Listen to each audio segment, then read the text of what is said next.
Shalom Aleichem, on est dans Kitzur Shulchan Aruch de Shabbat, Siman Shin Kaf Gimel. Achana du Shabbat Lechol. De préparer de Shabbat à Chol. Est-ce que c'est permis de préparer de Shabbat à Chol? Il faut savoir que c'est assour de préparer de Shabbat à Chol. Il nous dit le Rav. Shechal Purim Beyom Rishon. En le'avit ha-megillah b'Shabbat לבית הכנסת גם מי שסומך על העירוב. אלא אם כן יאיים המגילה בשבת לאחר שהביאה לבית הכנסת. כן? Pour bien comprendre cette halakha, il faut comprendre que Chachamim, ils ont beaucoup institué, si par exemple la fête elle était Motzei Shabbat, comme par exemple l'Oulav, que c'est Sukkot, Yom Tov Sukkot, ou que c'est Rosh Hashanah Motzei Shabbat, Kavana, ça tombe dimanche, on veut emmener un chauffard à la Beit HaKnesset, de vendredi à Shabbat. Alors Shabbat, quand ça tombe, Motzei Shabbat, à Kavana et Shabbat, c'est 2 jours de Rosh Hashanah, on n'a pas le droit d'emmener le Beit HaKnesset, on n'a pas le droit de Tokea, même que de nos jours, le chauffard, il se trouve à la Beit HaKnesset. Chachamim, ils ont, on va dire, déraciné cette halakha, mais c'est pas exactement déraciné parce que ça s'appelle Mishev Ve'al Ta'aseh. Qu'est-ce que Shev Ve'al Ta'aseh? Ça veut dire que ils nous disent ne fais pas la mitzvah. C'est pas qu'ils ont déraciné, même que la Torah Kedosha, Kadosh Baruch Hu, lui, il a donné la possibilité des Chachamim de on va dire déraciner une halakha de la Torah, mais il faut savoir les Chachamim quand même, comme ça la Gemara dit dans Yevamot, eux, ils font pas ainsi. Qu'est-ce qu'ils font les Chachamim? Ils évitent de déraciner une halakha, et là, Shev Ve'al Ta'aseh. Qu'est-ce que ça veut dire Shev Ve'al Ta'aseh? Si maintenant, Rosh Hashanah, ça tombe Shabbat, alors Chachamim disent, ne êtes pas Tokea Beshofar, Shabbat. Ne prends pas le loulav, Shabbat. Ça veut dire, Shev Ve'al Ta'aseh. Vas-y, Shev, assis-toi et ne fais pas. C'est pas que tu déracines. La halakha, elle est là, la mitzvah, elle est là. Puisque la mitzvah, elle est là, on est censé de le faire, mais puisque maintenant c'est Shabbat, Chachamim, ils craignent que le fait que c'est Shabbat, le bonhomme, lui, va prendre le chauffard à la Beit HaKnesset, ou le bonhomme, lui, il va emmener son loulav à la Beit HaKnesset. Alors, qu'est-ce qu'ils disent? Ils ont dit, les Chachamim,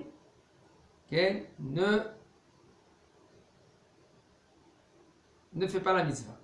Maintenant, Purim, si ça tombe dimanche, alors l'Ichora, si on va emmener la Megillah Shabbat, c'est assour. Pourquoi? Parce que s'il n'y a pas le hérouv, même qu'il y a le hérouv aujourd'hui, il nous dit le Rav, El le'avit ha-megillah b'Shabbat et Beit HaKnesset. Même celui qu'il compte sur le hérouv. Pourquoi? Parce que ça s'appelle, mais ici, chez nous, c'est Machin mi-Shabbat lechol. Même que Shabbat, Chachamim, ils ont institué de ne pas emmener Shabbat la Megillah. Pourquoi? De peur que lui, il va transporter cette Megillah Arba Amot Birshuta Rabbim. Ça, c'est Shabbat. Mais non, Motzei Shabbat. Si un homme, lui, veut prendre la Megillah et transporter Shabbat, même qu'il y a un hérouv, il nous dit le Rav, c'est assez assour. C'est assour de l'emmener. Et là, il seulement quand dans un endroit qu'il y a un hérouv, un homme, lui, il veut emmener la Megillah Shabbat, et que lui, il va lire la Megillah Shabbat à la Beit HaKnesset, là, ça sera mutar. C'est-à-dire, je répète, assour de prendre la Megillah aujourd'hui, même que il y a le Hirouf. Pourquoi? Parce que Motzei Shabbat, ça va être Purim. Et si tu l'emmènes Shabbat, ça s'appelle que tu es Mechin mi Shabbat Lechol. Ça veut dire de préparer Shabbat Lechol. Comment? Il dit le Rav, ça c'est un hidouche du Rav, parce que il y a des poskim qui, de toute façon la majorité des poskim ils sont au stream dans cela. Pourquoi? Parce que déjà, Etsem Ametsiout, le fait que maintenant Shabbat, on n'a pas le droit de lire la Megillah, quand c'est Purim. Alors, de peur qu'il va transporter la Megillah à la Beth Knesset quand dans un endroit qu'il n'y a pas de héros, il dit le Rav, tu pourras emmener la Megillah pour Motsai Shabbat, seulement si maintenant tu vas prendre la Megillah et tu vas la lire. Il faut faire très attention, sinon ça s'appelle Machin Mishabbat Lechol. Alors, il y en a des Beth Knesset, qu'est-ce qu'ils font? Ils attendent Tzet HaKochavim, okay, que Shabbat il est sorti, le bonhomme il dit Mavdi Ben Kosh Lechol, et il peut transporter sa Megillah. Sinon c'est un grand problème, sinon c'est Machin Mishabbat Lechol. אסור לגלול ספר תורה ולהכינו לצורך הקריאה ביום שני. שעה באופן שההכנה נחוצה לצורך דבר מצווה, גם בזה אסור משום מכין משבת לחול. nous dit le Rav, c'est assour de préparer le Sefer Torah pour la lecture de Yom Sheni. Même que maintenant, même que tu as besoin maintenant pour le mitzvah, pour la mitzvah de Yom Sheni, de lundi, c'est assour de préparer le Shabbat Lechol. Ça veut dire qu'après que tu as fini la lecture de Shabbat, tu fermes le Sefer Torah et c'est tout. Lo yomer adam בשבת, אלך לישון כדי שלא יהיה עייף במוצאי שבת, ואוכל לעשות את מלאכתי בערב. ואפילו אם רוצה ללמוד או לכתוב ספר תורה או שאר דברי תורה בערב, אסור לו לומר כן. אבל מותר לישון בשבת גם אם כל כוונתו להיות ער במוצאי היום, שהרי אינו ניכר שעושה כן במוצאי שבת. Alors il dit le Rav, un homme, il n'a pas le droit de dire Shabbat, okay, je vais aller dormir, pour pas que je serai Motsai Shabbat fatigué. Et je ferai Motsai Shabbat, mon travail bien comme il faut. Même si maintenant lui il veut étudier, ou il veut écrire un Sefer Torah, ou il veut faire par exemple un Dvar Torah, etc., c'est assour de dire ainsi. Aval, mais par contre, il dit le Rav, c'est moutar dormir Shabbat, même que si c'est toute sa kavana de être réveillé Motsai Shabbat. Tu peux y aller dormir Shabbat. Pourquoi? Tu dors Shabbat plus chaud. On est que Shabbat. Je veux me reposer. Shabbat. Share et nonika, parce que quand lui maintenant il va dormir, okay, personne ne comprend que lui va dormir pour Motsai Shabbat. Okay. Il nous dit le Rav, בשר שלא נמלח ועדיין לא עברו עליו 3 ימים מעת לעת, 72 שעות, וחושב שאם לא ישפור עליו מים בשבת יאסר לבישול, מותר להניחו בכיור וליטול ידיו עליו, אף שבכך מונע את איסורו של הבשר לבישול. ולדידן, אין לבשר חי דין מוקצה, כיוון שסוף סוף הבשר ראוי לאכלו כמו שהוא חי. וגם לאשכנזים אפשר להקל במקום דוחק כזה. Alors il dit le Rav, il faut savoir, avant que on commence avec cette halakha, il faut comprendre qu'une viande qui n'a pas été lavée au nimlach pendant les 3 jours, c'est un problème. Il faut savoir, après qu'on a fait la shrita, immédiatement il faut laver le morceau de viande. Après qu'on a lavé le morceau de viande, dans les 72 heures, il faut faire la meliha. Meliha, ça veut dire de le saler, et après de le rincer, encore une fois de le saler. Si maintenant un homme, lui, il n'a pas fait ainsi, cette viande-là, c'est assour de la manger, cuit. Il faut la griller. Ça veut dire pendant les 72 heures, si tu n'as pas fait la meliha, tu es obligé de la griller. Et même que si tu l'as grillée, c'est assour après de la cuire encore une autre fois. Ça veut dire, même si tu l'as grillé après les 72 heures, tu n'as pas le droit qu'après que tu l'as grillé, que tu vas la cuire. Par exemple, dans la poêle. Il nous dit le Rav. C'est pour cela, la viande qu'on n'a pas fait la meliha, qu'on n'a pas salée. Et les 72 heures, ils ne sont pas passés. On est encore Shabbat maintenant. Et maintenant, on est dans les 72 heures. Ça veut dire entre les 72 heures. Et lui, maintenant, il dit, si maintenant je ne vais pas laver cette viande-là, maintenant, elle va être assour. Le sang, il va être absorbé dedans. Mais là, je ne pourrais pas même de la cuire. On parle de la cuire. Okay? Il dit le Rav, tu n'as pas le droit en premier de laver cette viande. Tu n'as pas le droit de laver cette viande. Pourquoi? Parce que si tu laves cette viande là maintenant, ça s'appelle Kodesh Machin Mi Shabbat Echol. Alors il nous dit le Rav, un paten. Paten, ça veut dire une ruse. Comment faire? Tu peux prendre cette viande, tu la mets dans le lavabo. Il faut savoir que nous les séfarades, la viande crue, c'est moutard de la transporter. C'est pas mouxé. Le poisson, non. Mais la viande crue, on peut la transporter d'un endroit à l'autre Shabbat. Pourquoi? Parce qu'on peut la manger steak tartare cru. Mais le poisson, non. Même qu'il y en a qui veulent dire qu'aujourd'hui, le poisson, comme le saumon c'est autre chose, qu'il y en a qui font sushi. Okay? Sushi, le saumon, il y en a, alors, comme il y en a qui disent les Japonais ou les Thaïlandais, eux, ils ont permis à Israël, ils ont fait permettre à Israël de manger de transporter le saumon. Pourquoi? Parce que même le saumon, même le thon, quand il est cru, il y en a qui le mangent avec sushi. J'ai une question sur la fin de la fin. J'avais fini la lacha et tu poses la question. Sur la fin, Voilà. Alors c'est pour cela, maintenant, cette viande-là, qu'est-ce qu'il fait maintenant? Il la met dans le lavabo, parce que c'est pas mouktsé. Il se rince les mains. Quand tu te rinces les mains, qu'est-ce que tu fais? Okay? Non? כן? Tu vas mettre la quête. בזכות הנטילה זה יתיר לי את הבשר הזה ששכחתי זה לא יתיר. אתה מונע ממנו. לא, regarde la lacha juste avant. אני מונע כאילו שאני אבוא להשתמש בבשר הזה כמו שהוא? כן, זהו. זה לא, אתה לא מתקן. לא עשיתי מליחה. לא עשיתי מליחה. Si tu fais la melicha Shabbat... לא עשיתי מליחה. מותר לי לעשות בשבת מליחה? Non, c'est מתקן. אז זהו, זה מה שאני אומר לך. נו. אז מה זה עושה הנטילה הזה? זה עושה שאני אוכל להשתמש בבשר הזה אחרי שבת לעשות את המליחה. Après, ok.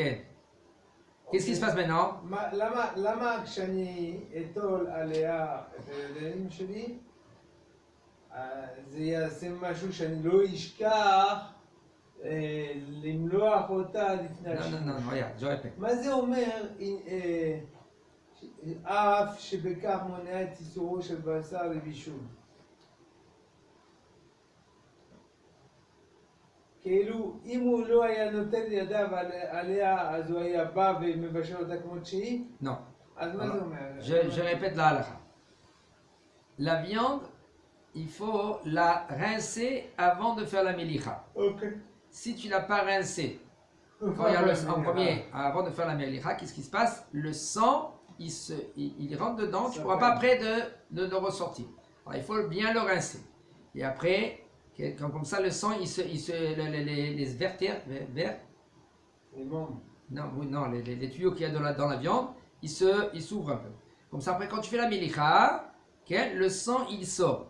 Ça, on est dans les 72 heures. Quand il y a les 72 heures, on ne peut plus faire la melicha. On ne peut plus faire la melicha. On doit la manger rien que grillade. C'est-à-dire, on fait grillade. Après qu'on a mangé la grillade, on ne pourra pas, même après la grillade, de la cuire après. Maintenant, qu'est-ce qu'on fait? Si c'est après, si c'est dans... Comment? Si j'ai fait la grillade, non. Parce que je veux. Si c'est passé les 72 heures... Non, avant les 72 heures, j'ai fait griller. Pas de problème. Un problème. Si c'est pendant les 72 heures, tu l'as bien lavé, et après tu as pris cette viande-là, tu as fait la grillade, tu peux prendre cette grillade-là, tu peux la cuire dans ta poêle. Mais si c'est passé 72 heures sans de la laver, okay, et sans de faire la melicha, tu pourras, même si maintenant cette viande-là, tu peux la manger en grillade, tu ne pourras pas, et ça serait assourd de la cuire après que tu as fait la grillade. C'est fini. J'ai une question. Tu as compris ça? Ouais, j'ai compris. Non. Alors viens, on finit la halakha après ta question, d'accord? Ouais. Alors il nous dit, on a fini vite fait cette halakha. Maintenant il nous dit le Rav, si maintenant tu es dans la 72 heures, pendant les 72 heures, par exemple 40 heures, 50 heures, 60 heures. À la fin de Shabbat, tu seras encore dans les 72 heures. Oui, mais tu ne seras pas, le problème c'est limite. Et après les 72 heures que c'est fini. Comme par exemple, je vous dis entre parenthèses, il faut faire très attention. Quand un homme lui maintenant il va acheter du foie, il va acheter des cœurs de poule. Il faut faire très attention. Ça, c'est le foie. Et c'est très, très, très grave si maintenant c'est pas ces 72 heures. Ok? Il ne pourra pas après, quand il prend ce foie-là et qu'il est obligé de la griller. Il faut savoir, tout Il peut foie. pas faire griller, même griller, il peut pas. Non, il peut faire griller, mais il n'a pas le droit de cuire après grillade. Il faut savoir le Si foie. t'as un foie qui a passé 72 heures, tu veux le faire griller, t'as le droit. Mais il faut ouvrir, c'est un problème ça. Il ne pourra pas maintenant le recuire après. Tout le problème, il est de le recuire. Faire un bichou dessus derrière. Après, quand tu as fait la Même grillade. si tu as fait la grillade, il ne peut pas le faire cuire. Non, c'est pas cette Il chose. ne peut que le manger grillé. Ça veut dire qu'il fait shtiva erev, ça veut dire qu'il fait des sillons sur le foie, comme ça, et après, qu'il fait comme ça, quadrillé. Et après, il met sur la grille. Des deux côtés. Des deux côtés, c'est tout. Il ne pourra plus la recuire, par exemple, de prendre dans la poêle avec de l'oignon. Là, il n'a plus le droit. Parce que c'est passé les 72 heures. D'accord? Alors maintenant, qu'est-ce que lui maintenant il veut gagner? Quand il est dans les 72 heures, il veut gagner qu'après qu'il a grillé cette viande-là, on parle de la viande, lui, il veut la recuire. Alors, il nous dit le Rav, alors qu'est-ce qu'il fait? On parle ici, on est dans le cadre de Mechin Mishabat Techol. Est-ce que c'est permis, quand maintenant lui, il va laver cette viande-là maintenant? C'est assourd de prendre la viande telle qu'elle est, de mettre sous le robinet, pour qu'après Motzei Shabbat, je pourrais la griller et après de la cuire. Il nous dit le Rav, c'est assourd. Alors qu'est-ce que je peux faire? Je prends cette viande-là, elle n'est pas mouxée, parce que nous les séparades, la viande crue, elle n'est pas mouxée. Je prends cette viande-là, je mets dans le robinet et je me lave les mains. Je fais la netilat yadayim. Mes mains sont propres déjà. Et je fais la netilat yadayim pour manger. Et il n'y a aucun problème après de prendre cette viande et de faire la grillade et après de la recueillir. Et même, il nous dit le Rav, même pour les Ashkénazes, ça c'est un problème. Pour eux, c'est un problème quand même. On peut être méquel pour eux s'ils n'ont pas le choix. Sinon, cette viande-là, tu ne pourras plus la recueillir. Oui, Rouven, maintenant ta question. Non, je voulais poser la question.